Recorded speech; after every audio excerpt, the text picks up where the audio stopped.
Okay, so today is May 14th, 2018. I decided to get off into gardening after learning about what has been done to the food.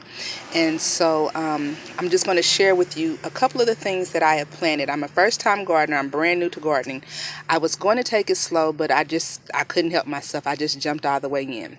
So I bought some really I suppose they're large barrels. It seems especially large with this ground cherry. But I did my drainage hole. There are wood chips in the bottom. This is a ground cherry, Aunt Molly's ground cherries. So I have two plants in here, and I don't know if you can see, but underneath this leaf, now be gentle, there's a flower. I guess maybe I should come around. There's the flower. And then here is one of my ground cherries forming. And just above that, you can barely see it, but there's another little ground cherry right on top that is coming up. On this plant, there's also a flower right there. And then there's a ground cherry lantern forming right there. So I'm excited about that because I've never had ground cherries, but I heard someone on a YouTube video talking about it, so I decided to give it a chance, especially seeing how I like really sweet things. The other thing that I'm really excited about, I also put this in another half whiskey barrel or faux whiskey barrel. I did my drainage hole, so there's wood chips from here on down. And this is probably too large for strawberries, too deep. But, I was excited, so I wanted to just get started. This is what I bought, so this is what they're in. And I have my soil mixture in here. I used a compost soil, and then I did some Happy Frog, peat moss, and then I put a 555 organic fertilizer, I think by Eco Scraps. Yes, by Eco Scraps. So these are my strawberries. I have two kind in here. One is the Eversweet, which is an everbearing. I guess it bears all season long. And then the other one is a June bearing strawberry plant. And, I guess it just produces fruit at one point and then that's it. I'm not real for sure. But the reason why I'm excited about strawberries is because in 2002, I was told by my doctor that I was allergic to strawberries after having eaten them for over 30 years. And I've been really kind of bummed out because I really, really like strawberries. So once I learned about all the pesticides and herbicides and just poisons that are sprayed onto strawberries, my thought process was then, well, I'm probably not allergic to strawberries, but all the poisonous chemicals that were put on there.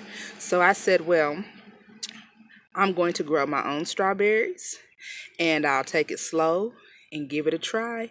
And prayerfully, things will work out well for me. Just on the off chance it doesn't, I'll keep some Benadryl on hand when I try my strawberries. But I see flower buds. And I think these have been in, I bought these bare root. I had ordered them from the community garden. And so when they came in, I kind of left them there for about 3.5 weeks. And then I finally went and picked them up because I'm a truck driver. And then I left them in the refrigerator for about a week. So I said, well, it's May. Let me go ahead and plant them so maybe I can get some strawberries going in June.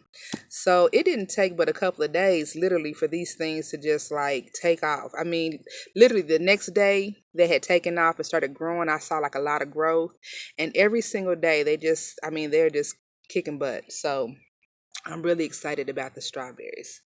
Next, we have here, and I don't know, I should probably take the wood chips out. But I keep hearing about how wood chips help to retain moisture. So what I have here are two Swiss charts, the Bright Lights versions. This is one with the yellow and that's the other one with the pink.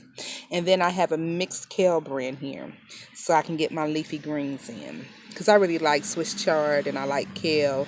I'm also bought some Malabar spinach. I don't have that planted yet, but it's coming soon. And then we stroll over here to the next pot. Now, before you guys criticize me, I'm realizing that I probably should not have the wood chips in here because these mint plants, that's what this is. This is a chocolate mint. Let me turn the camera and try to hold it to where it's still steady. But this is a chocolate mint, and I've learned that mint is a vining crop. a vining plant, so I should really probably take the wood chips out so that it can do its thing. But I have chocolate mint right there. I have the spearmint that's standing nice and tall. And then I thought this was kind of cool because I like pineapples. And I'm sure it doesn't taste like pineapple. Well, I really don't know because I've never had pineapple mint, but this is what this is. Excuse me, that's what this is a pineapple mint. And I mean, I've smelled it and they all smell really, really good. So I'll probably take this out of this pot and redo this because this pot is way too large.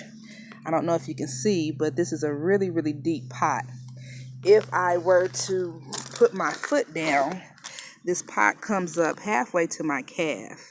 And then it has a really wide base. So I'm probably going to take these mint plants out and the wood chips out, and I'll probably end up putting something else in here, maybe a collard green.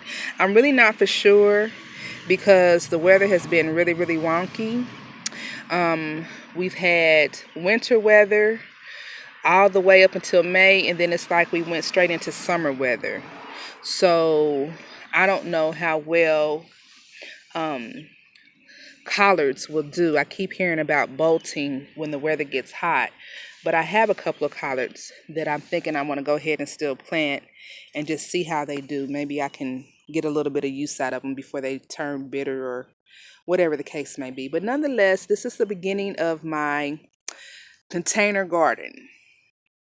So the ground cherries, the strawberries, my leafy greens, and mint. Oh, and right behind me, I'm going to redo these pots, but these are 3 pepper plants. Now, this is in full sun. Everything that I'm showing you is in full sun, and so I really don't have anything to kind of shade out the peppers. I have the Anaheim right here. I have the Big Bertha right there. And then right here I have the lipstick sweet peppers. But I'll probably take these out and repot them and put them in a different area versus in the front where it's really, really sunny. So I just wanted to share. This is my container garden. I don't have a catchphrase, but when I do, I'll be sure to share it with you. All right. Have a good night. Bye.